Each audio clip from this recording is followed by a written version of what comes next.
बिस्मिल्लाहिर्रहमानिर्रहीम। अस्सलामु अलैकुम। हर रोज़ नई वीडियो के लिए चैनल को सब्सक्राइब कर लें और साथ लगे हुए बेल आइकन को दबाकर ऑल की ऑप्शन को सिलेक्ट करें ताकि हर नई वीडियो की अपडेट आपको मिलती रहे।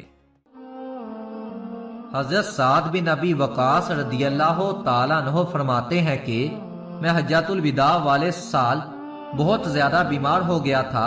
जब हजूर सल्लल्लाहु अलैहि वसल्लम मेरी इयादत के लिए तशरीफ लाए तो मैंने कहा, मेरी बीमारी ज्यादा हो गई है और मैं मालदार आदमी हूँ और मेरा कोई वारिस नहीं है, सिर्फ एक बेटी है, तो मैं अपना 2/3 माल सदका कर दूं। हजूर सल्लल्लाहु अलैहि वसल्लम ने फरमाया, नहीं। मैंने कहा, आधा माल सदका कर दूं। हजूर सल्लल्लाहु अलैहि वसल्लम ने फरमाया, नहीं। मैंने कहा, 1/3 माल सदका कर दूं। आप सल्लल्लाहु अलैहि वसल्लम ने फरमाया, हाँ, 1/3 माल से सदका कर दो। 1/3 भी बहुत है। तुम अपने वर्षा को मालदार छोड़कर जाओ, ये उससे बेहतर है कि तुम उनको फकीर छोड़कर जाओ और वो लोगों के सामने हाथ फैलाते फिरे। और तुम जो भी खर्च अल्लाह की रजा के लिए करोगे, इस पर तुम्हें अल्लाह ताला की तरफ से तुम्हें अजर जरूर मिलेगा, हत्ता कि जो लुकमा अपनी बीवी के मुंह में डालोगे उस पर भी अजर मिलेगा।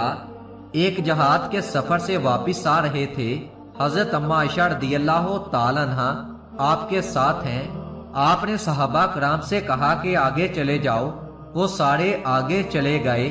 जब सारे नजर से गायब हो गए तो आप सल्लल्लाहु अलैहि वसल्लम ने फरमाया, आयशा दौड़ लगाओगी मेरे साथ? हजरत आयशा ने फरमाया, जी हाँ, लगाऊंगी। तो हजरत आयशा रदियल्लाहु ताला अन्हा फरमाती हैं कि मैं आगे निकल गई, अल्लाह के नबी पीछे रह गए। चाहे आप जानबूझकर ही दिलजोई के लिए आहिस्ता हुए हों, लेकिन कुछ साल गुजर गए, फिर जहाद के सबर से वापस हो रही हैं तो आप सल्लल्लाहु अलैहि वसल्लम ने सहाबा से यही कहा कि आगे चले जाओ। फिर वो गायब हो गए तो फिर आप सल्लल्लाहु अलैहि वसल्लम ने फरमाया, आयशा दौड़ लगाओगी? आयशा ने कहा, जी अल्लाह के नबी। तो दौड़ लगाई तो इस दफा अल्लाह के नबी जीत गए। तो फिर हजूर सल्लल्लाहु अलैहि वसल्लम ने फरमाया, आयशा तेरा मेरा हिसाब बराबर।